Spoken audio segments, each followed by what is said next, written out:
कौन से अधिकारी कौन से कर्मचारी ऐसे थे उनको 2-2 महीने की घर पे बैठ के सैलरी दी है।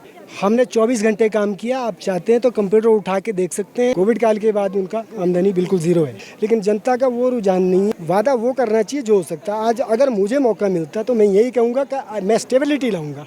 नमस्कार। मात्र 10 दिन रह गए हैं हिमाचल प्रदेश के चुनाव में और उन्हीं चुनावों के बीच में जो सभी राजनीतिक पार्टियों के मुद्दे हैं, जो वादे हैं और वादों के बीच में जनता के मुद्दे हैं। इसी जनता के मुद्दे में सबसे बड़ा मुद्दा जो होता है वो महंगाई का होता है। हमारे साथ कुछ लोग जुड़ चुके हैं, उनसे बात करेंगे, उनसे जानने की कोशिश करेंगे कि क्या मुद्दे उनके हिमाचल प्रदेश के चुनाव में रहने वाले हैं। सर, आपका नाम?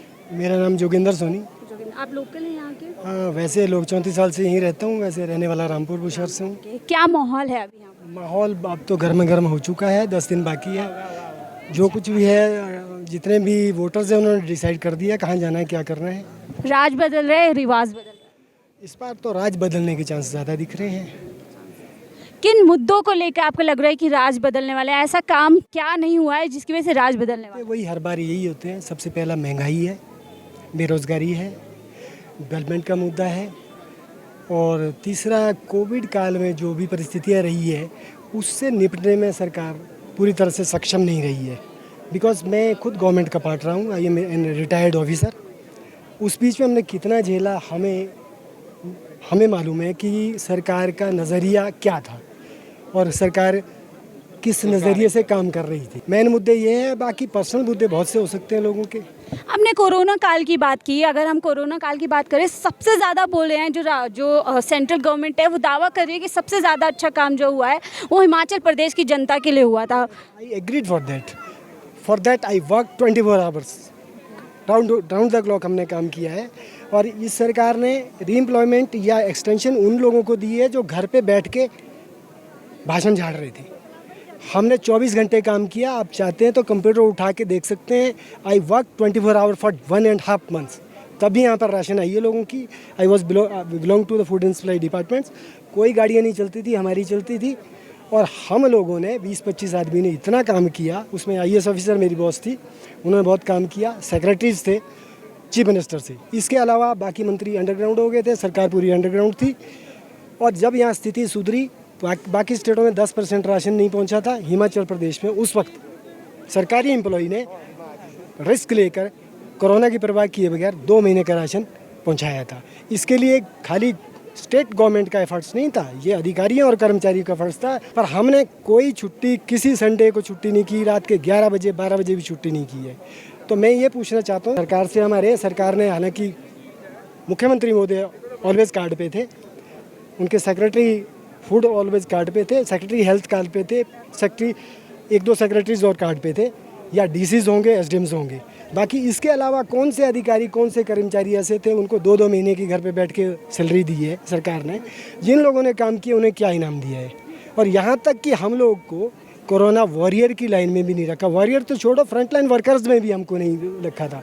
आज भी यही कह रहे हैं, माननीय मुख्यमंत्री जी की स्टेटमेंट आज या कल की ये आई है, वो कह रहे हैं कि भाई केंद्रीय सरकार से मिलके हम करेंगे इसको। आज तक क्यों नहीं किया, मेरा ये प्रश्न इनसे थोड़ा सा है। क्योंकि मैं भी 1 लाख रुपए से ऊपर तनख्वाह लेने वाला आदमी हूँ। मुझे 4200 रुपये तनख्वाह लगी है कॉर्पोरेट पेंशन, जबकि हमको पेंशन थी 2004 में ख़त्म की है। मैं 1989 का भर्ती हूँ, जबकि 2003 में जो NPS लगी है, उस टाइम जो केंद्रीय सरकार की स्थिति थी, उन्होंने ये कहा है कि जो 2003 से पहले लगे हैं उनको मिलेगी, उनकी उसके बाद नहीं मिलेगी। पर हमारे मामले में 2003 से पहले लगे हुए हमको भी नहीं मिल रही है। और अंत तक हमें इन्होंने घुमाए रखा कि हम करेंगे। थोड़ा मेरा ये रोष है इनसे। काम हमने बहुत किया, दिन रात किया है। महंगाई कितना बड़ा मुद्दा रहने वाला है इस बार? सबसे ज़्यादा मुद्दा है। मैं कहता हूँ महंगाई हर गवर्नमेंट में होती है, पर इस बार थोड़ा एक्सट्रीम है। सिलेंडर बहुत हाइक पे है, तेल पेट्रोल बहुत हाइक पे है। इवन छोटी छोटी चीज़ें, आपकी टूथपेस्ट, साबुन, मैं देख रहा था, मैं लक्स या लिरिल यूज़ करता था 30-32 रुपये से 4 साल पहले, आज 70 रुपये का आ रहा है। छोटी चीज़ों पर कोई ध्यान नहीं दे रहे हैं। महंगाई हर चीज़ पे है। सरकार बोल रही है आमदनी भी तो बहुत अच्छी हुई है, थोड़ी बहुत महंगाई है, झेल लीजिए। डेफिनेटली जब आमदनी बढ़ेगी तो महंगाई भी बढ़ेगी, लेकिन ratio proportion should be there. आमदनी सभी लोगों की नहीं बढ़ी है। आमदनी मैं मानता हूँ कुछ व्यापारियों की बढ़ी होगी, उसमें भी ऐसा है। टूरिज्म सेक्टर से जो लोग जुड़े थे, कोविड काल के बाद उनका आमदनी बिल्कुल ज़ीरो है। लेकिन महंगाई तो सभी के लिए इक्वली बढ़ी है। That should be in proportion. बिल्कुल, चुनावी माहौल जो है पूरी तरीके से गर्म हो चुका है। आज खुद प्रियंका गांधी जो है मंडी में अपनी रैली कर रही है, प्रधानमंत्री जी यहाँ पे खुद 3 बार चुके। तो ये चुनाव जो शिमला का या हिमाचल प्रदेश का लड़े जा रहा है, वो मोदी जी के नाम पे लड़ा जा रहा है या शिमला के जो असल मुद्दे हैं उस पे नाम पे लड़ा जा रहा है? इस वक्त का चुनाव तो अमूमन क्या पिछले जो चुनाव हुए थे 3-4 वो मोदी जी के नाम पे लड़े थे। इस बार सोनली जो है कांग्रेस वर्सेस बीजेपी चल रहा है यहाँ काम। मोदी जी हालांकि 3 बार आ चुके हैं, चौथी बार अभी आने वाले होंगे, लेकिन जनता का वो रुझान नहीं है जो एक 4-5 साल पहले एक वेव आई थी। यहाँ पर रिकॉर्ड मतों से चारों सीटें जो है लोकसभा के लिए जीते थे। और ठीक अभी जो बाई इलेक्शंस हुए उसमें उल्टा हो गया है, वो 4,70,000 की लीड ख़त्म होकर और कांग्रेस का कैंडिडेट जीता है यहाँ। और बाकी 3 बाई इलेक्शन स्टेट के हुए हैं, स्टेट असेंबली के, वो भी कांग्रेस ने जीते हैं। तो अभी भी माहौल तो यही कह रहा, हालांकि माहौल इतना बुरा नहीं था। अगर ये थोड़ा सा डिसाइड करते हैं कि भाई मुख्यमंत्री के लिए, जैसे इस टाइम जयराम जी को कह रहे हैं, जयराम जी के प्रति लोगों का ये कहना है कि ये डिसाइसिव नहीं है, ये आज कुछ फैसला करते हैं कल पलट देते हैं। तो शायद धूमल साहब को साइड लाइन करने पे लोगों का रुख थोड़ा सा चेंज हो गया, जो मुझे लगता है। That may be my personal perception. बिल्कुल, जैसे कि मैं खुद इंटरव्यू सुन रही थी मुख्यमंत्री जी का, वो उन्होंने पिक्चर क्लियर नहीं की कि वापस से वो अगर सरकार आती है तो वो ही मुख्यमंत्री बनेंगे। तो इसमें क्या कमी लग रही है? और दूसरा मेरा सवाल आपसे होगा कि प्रधानमंत्री जी का जो चार्म था एक अपने टाइम पे, वो कम होता जा रहा है, और अगर हो रहा है तो उसकी क्या वजह है? I don't believe so. जहाँ पर मोदी जी की बात है, मोदी जी का जो रुतबा है वो अभी भी इतना कम नहीं हुआ। अगर नेशनल लेवल पे मैं बात कहूँगा, जहाँ स्टेट की बात है, स्टेट में हर बार यहाँ चेंज होता है, लेकिन माहौल इतना बदल गया है एकदम से 1 महीने के जो सिनेरियो हो रहा है कि इस वक्त कांग्रेस की वेव दिख रही है मुझे। आपको हो सकता है लोग कुछ ये कहे कि कांग्रेस बाहुल क्षेत्र से आता हूँ मैं, नहीं, ऐसा नहीं। मैंने गवर्नमेंट के साथ कंधे से कंधे मिलकर काम किया है। Being employee and being officer मुझे सरकार के साथ ही काम करना पड़ता था। नाउ आई एम फ्री, मैं रिटायर्ड हूँ। अब मैं कह सकता हूँ इस वक्त जो है पलड़ा थोड़ा सा कांग्रेस का। आपसे आखिरी सवाल करूंगी, ऐसी 3 वजह जिसकी वजह से आपको लग रहा है कि कांग्रेस का पलड़ा भारी है? एंटी इनकम्बेंसी डेफिनेटली होता है। जो गवर्नमेंट इन पावर होती है उस गवर्नमेंट के प्रति रोष स्वाभाविक है।